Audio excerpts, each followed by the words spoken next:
Body counts on the war on terror since the U.S. began military operations in Afghanistan have never been fully reliable. But a new report published this month by the International Physicians for the Prevention of Nuclear War seeks to set that record straight.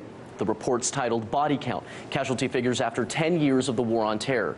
And it outlines that 1.3 million people have died as a direct or indirect result from America's military operations against terrorism. Looking specifically at 3 countries, the statistics point to at least 1 million Iraqi deaths, 220,000 Afghans, and 80,000 dead in Pakistan. Now, the report makes clear, however, that these are conservative estimates and that the true number could be as high as 2 million people.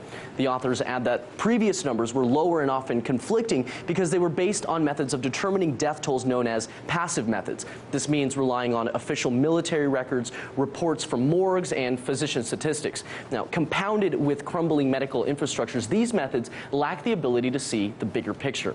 And by this we mean that given the way war is waged today, drone strikes, secret raids, carpet bombings, it's very difficult to get an accurate sense of casualties. The authors say this report is a more extensive look at the true scope of the human cost of the war on terror. But if you look at news headlines today, we continue to see the rising human cost of the war play out, not only in Iraq, Afghanistan, and Pakistan, but in Yemen, Somalia, Libya, and Syria.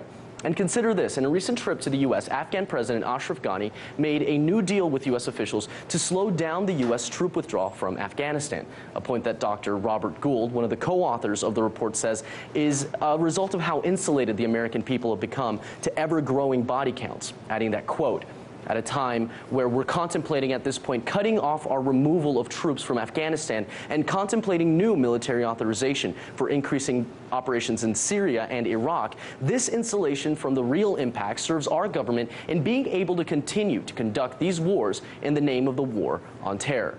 Now, in the end, the goal of the report is to encourage action on bringing an end to failed policies, because ultimately the perpetuation of the war on terror not only comes at a tremendous human cost abroad, but at a heavy financial burden on the economy here at home.